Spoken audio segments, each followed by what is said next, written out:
Few films have had as much cultural impact as Steven Spielberg's 1975 classic thriller Jaws. Much like the pivotal scene in 1960's Psycho made showers a new source of anxiety, Jaws led many viewers to fear going into the ocean.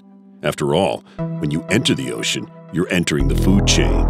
And in case you think it's safe to go back in the water, you should know that the events of the film are loosely based on real-life shark attacks that occurred over 100 years ago.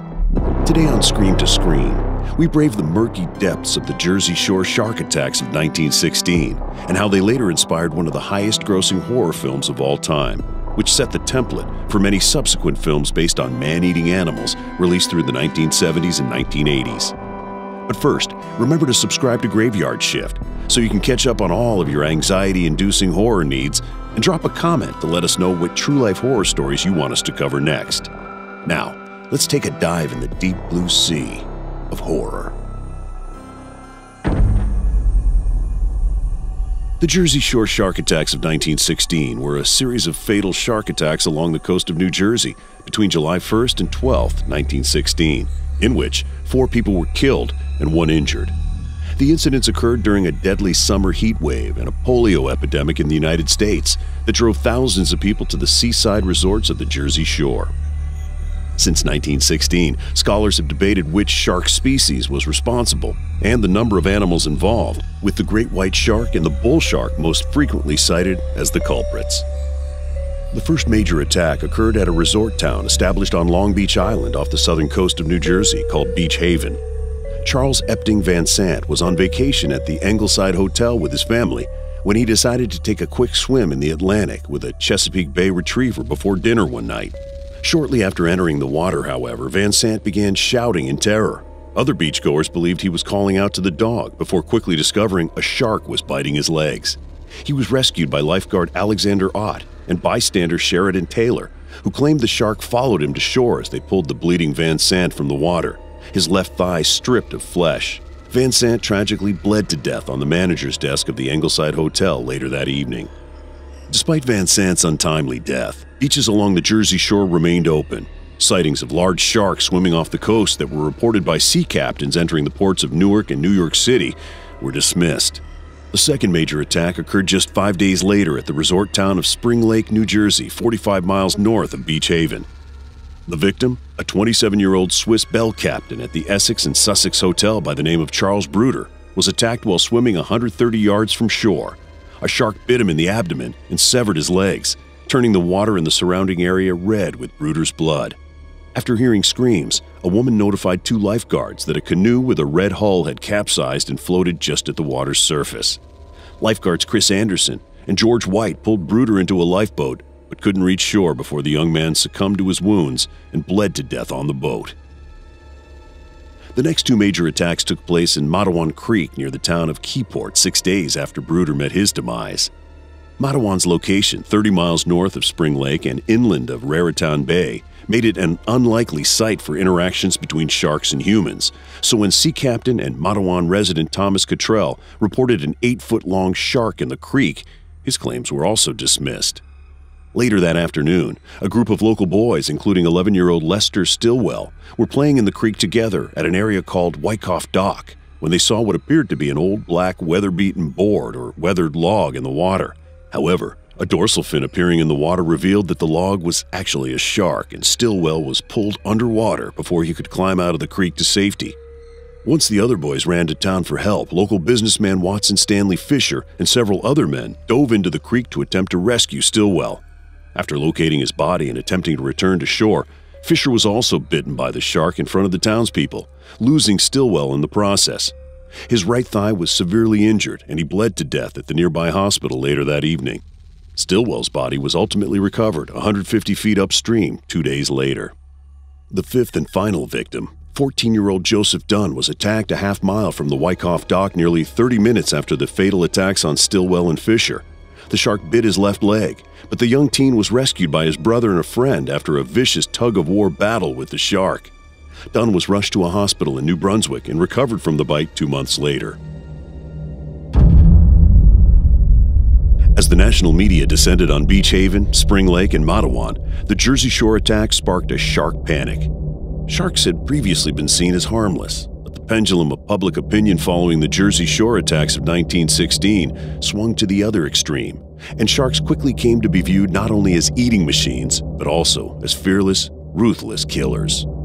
Personal and national reaction to the fatalities triggered a wave of terror that led to shark hunts aimed at eradicating the population of man-eating sharks and protecting the economies of New Jersey's seaside communities. Resort towns enclosed their public beaches with steel nets to protect swimmers.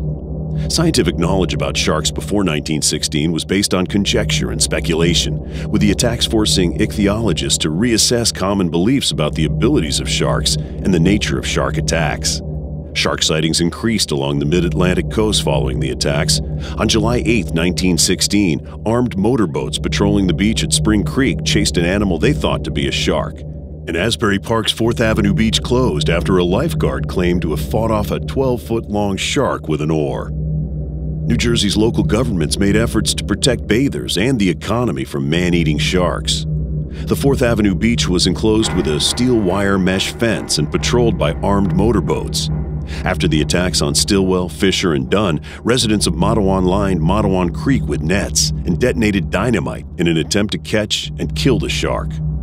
Matawan Mayor Eris B. Henderson ordered the local paper to print wanted posters offering a $100 reward, which would be valued at about $2,400 today to anyone who killed a shark in the creek.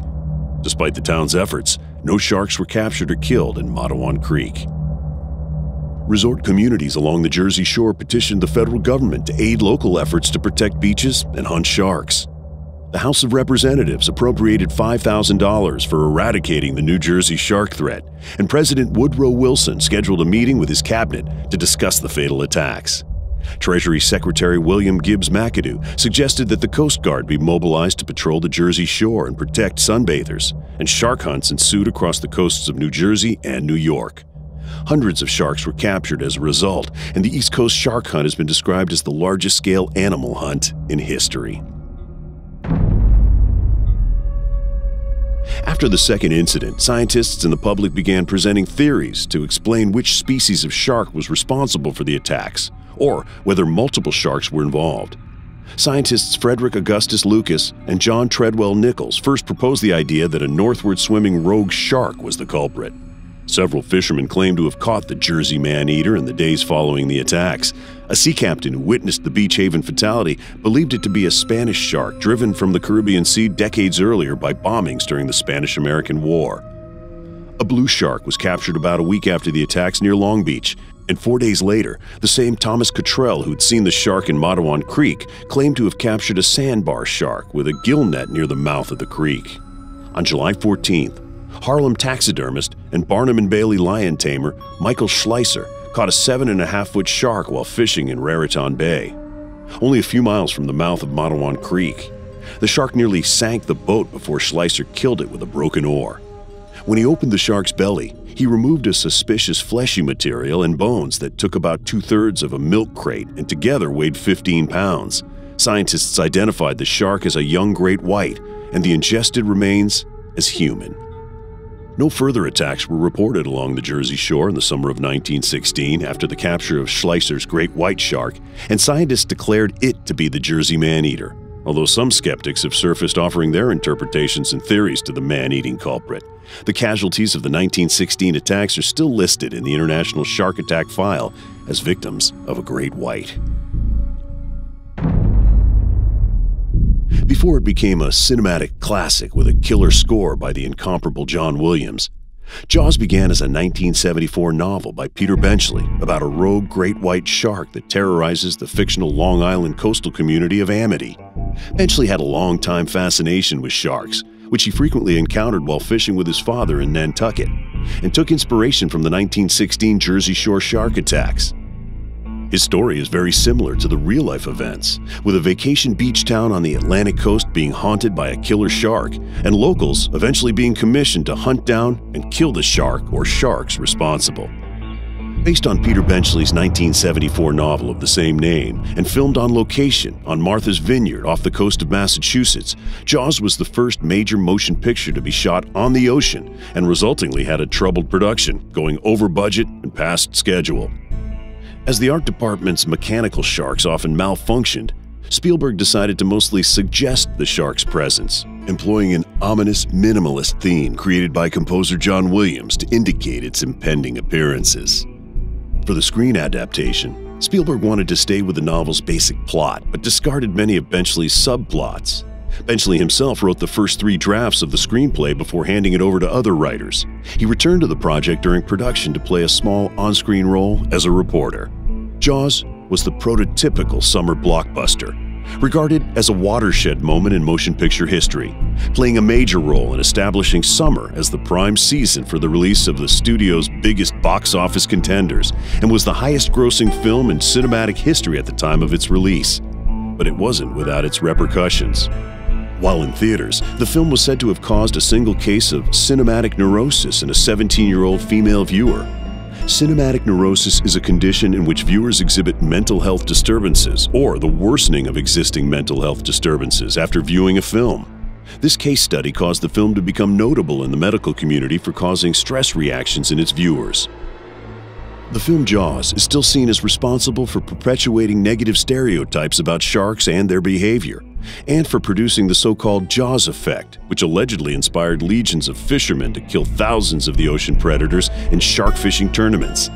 Benchley stated that he would not have written the original novel had he known what sharks are really like in the wild, and conservation groups have aired grievances that the film made it considerably harder to convince the public that sharks should be protected. So what do you think? Are sharks important predators in the ocean ecosystem? Or are they simply ruthless, man-eating killers? Also, do you plan on taking a dip in the ocean anytime soon? Or do you think you'll stick to the land? Let us know in the comments below if you have the guts. Like, share, and subscribe to Graveyard Shift. And as always, come back next time to find out what else will make it from Scream to Screen.